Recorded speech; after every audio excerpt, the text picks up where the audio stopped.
शिक्षण की आज की कक्षा में हम सभी पढ़ेंगे बच्चों हिंदी शिक्षण में अन्य विषयों का सह संबंध। मनोविज्ञान तथा शिक्षा के शोध कार्य से यह सिद्ध हो चुका है कि मस्तिष्क एक समन्वित इकाई है।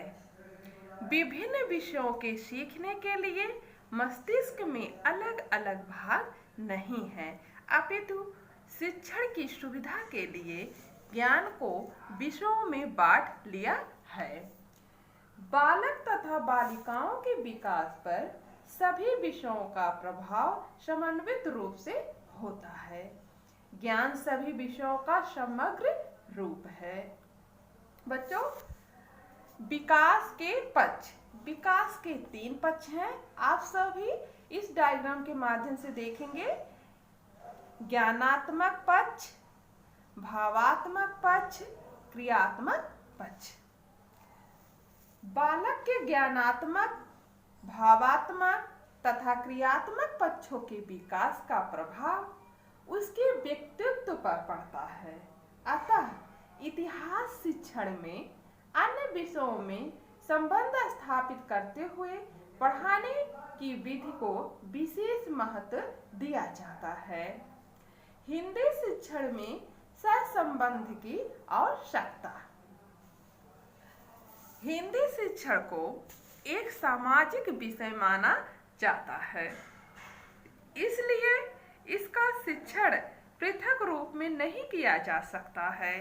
इसकी विषय वस्तु में सामाजिक, धार्मिक, आर्थिक तथा सांस्कृतिक परिस्थितियों का अध्ययन किया जाता है। अतः अन्य सामाजिक विषयों का सहसंबंध स्थापित करना आवश्यक हो जाता है। हिंदी में सामाजिक विषयों के साथ सभी प्राकृतिक विज्ञान का भी समन्वय किया जाता है। मानवीय क्रियाओं के अध्ययन में गुणात्मक तथा परिमाणात्मक क्रिया जाता है। मानवीय क्रियाओं के अध्ययन में प्रयास के लिए गणित के ज्ञान की आवश्यकता होती है। हिंदी शिक्षण में सहसंबंध के आवश्यक सिद्धांत। आप सही बच्चों इस डायग्राम के माध्यम से पढ़ेंगे, जिसमें पहला सिद्धांत है ज्ञान की व्यापकता का सिद्धांत। दूसरा है ज्ञान की व्यवहारिकता का सिद्धांत। तीसरा है समय की बचत का सिद्धांत। चौथा है विषय की रोचकता का सिद्धांत। जिसमें हम पहला पढ़ेंगे ज्ञान की व्यापकता का सिद्धांत। हिंदी शिक्षण में अन्य विषयों से संबंध स्थापित करते हुए पढ़ाने से पाठ्य वस्तु का बोध व्यापक रूप में दिया जाता है। शिक्षण में विभिन्न विधियों तथा विभिन्न विषयों की विषमता होते हुए ज्ञान की एकता अंतर्निहित होती है। उसी प्रकार इतिहास की विषय वस्तु में ज्ञान की व्यापकता निहित है। दूसरा है ज्ञान की व्यवहारिकता का सिद्धांत। हिंदी शिक्षण को केवल सूचना स्तर तक ही सीमित नहीं रखना चाहिए, अपितु छात्रों के व्यवहार परिवर्तन पर बल दिया जाए। अतः हिंदी की पाठ्य वस्तु को जीवन की अन्य क्रियाओं से संबंध स्थापित करते हुए प्रस्तुत करना चाहिए, जिससे छात्रों को सीखने के लिए प्रेरणा भी मिल सके। क्योंकि सभी विषयों की शिक्षा का उद्देश्य भावी जीवन की तैयारी है, अतः ज्ञान को व्यवहारिक स्तर पर देने के लिए अन्य विषयों से संबंध स्थापित करते हुए पढ़ाना चाहिए। तीसरा है समय की बचत का सिद्धांत। इस प्रत्यय के प्रयोग से शिक्षण में कम समय में अधिक पाठ्य वस्तु को व्यापक रूप में प्रस्तुत किया जा सकता है। विषय की सूक्ष्मताओं एवं गहनता का व्यापक रूप में पढ़ाया जा सकता है। इतिहास के शिक्षण में कालक्रम अनुभूति के लिए छात्रों का मापक का भी बोध होना आवश्यक है। ग्राफ के ज्ञान से उत्थान पतन का कालक्रम के रूप में बोध हो सकता है। चौथा है विषय की रोचकता का सिद्धांत।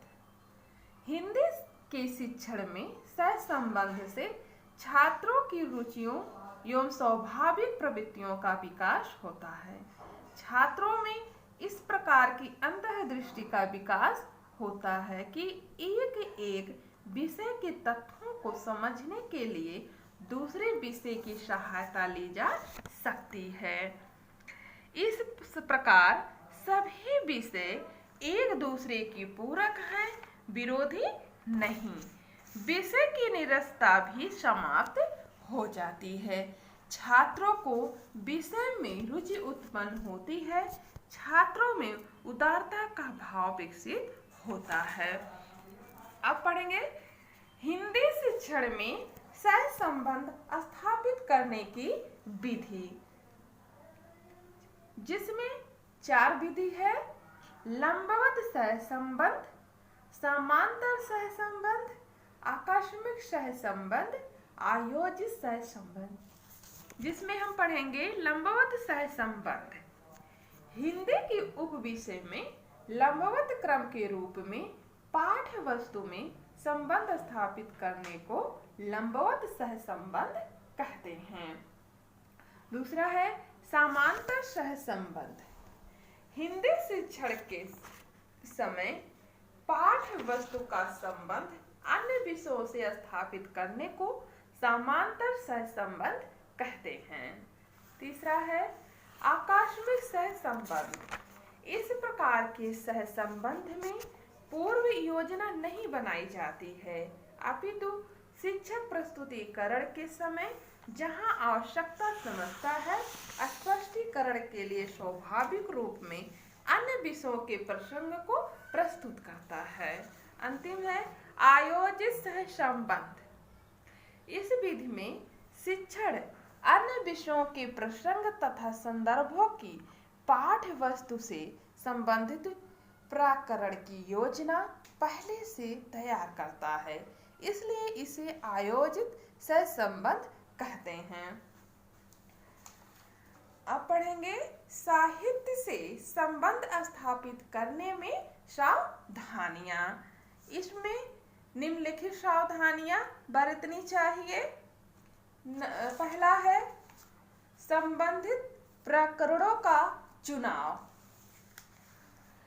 हिंदी के उपरोक्त विषयों के सहसंबंध स्थापित करते समय यह ध्यान रखा जाए कि उन्हीं प्रकरणों से सहसंबंध स्थापित किया जाए तो स्वाभाविक रूप में परस्पर संबंधित हो। दूसरा है बालकों के अनुरूप। बालकों की रुचियों, मानसिक स्तर, शैक्षिक स्तर के अनुकूल ही सहसंबंध के लिए प्रसंगों को निरूपित किया जाए। तीसरा है उचित प्राविधियों व सामग्री की व्यवस्था। सहसंबंध स्थापित करते समय उचित प्राविधियों और सहायक सामग्री की व्यवस्था करनी चाहिए। चौथा है रोचकता व बोधगम्यता का प्रयास। पाठ्य विषय में स्वाभाविक रूप में रोचकता, व्यापकता तथा बोधगम्यता लाने का प्रयास किया जाए। पांचवा है सामाजिक गुणों का विकास। बालकों में सामाजिक गुणों का विकास होना चाहिए। छठा है मितव्यापिता। ज्ञान ग्रहण की प्रक्रिया मितव्ययी होनी चाहिए। सातवां है विविध विषयों का समावेश। बालकों में एक साथ विविध विषयों के ज्ञान से व्यवहारिक पटुता आती है। आठवां है आकस्मिक व पूर्व नियोजित सहसंबंध। आकस्मिक तथा पूर्व आयोजित दोनों ही विधियों से होना चाहिए। 9वां है अनावश्यक प्रकरणों से दूरी। अनावश्यक प्रकरणों से सहसंबंध स्थापित करने का प्रयास समय तथा शक्ति की दृष्टि से अपव्ययी होता है। 10वां है विषयांतर वार्ता से दूरी। सहसंबंध में विषयांतर वार्ता नहीं होनी चाहिए, क्योंकि छात्र उनको पाठ से संबंधित कर लेते हैं। 11वां है मनोवैज्ञानिकता का होना। यह पूर्ण रूप से मनोवैज्ञानिक होना चाहिए। समन्वित शिक्षा अध्यापक कुशलता तथा योग्यता एवं चिंतनशीलता पर ही निर्भर होता है। आप सभी बच्चों गृह कार्य लिख लीजिए, जिसमें पहला है हिंदी शिक्षण में अन्य विषयों से सहसंबंध की विवेचना कीजिए। हिंदी शिक्षण में सहसंबंध की आवश्यकता को स्पष्ट कीजिए। दूसरा है हिंदी शिक्षण में सहसंबंध स्थापित करने की विधियों का वर्णन कीजिए। हिंदी का अन्य विषयों से संबंध को स्पष्ट कीजिए। धन्यवाद।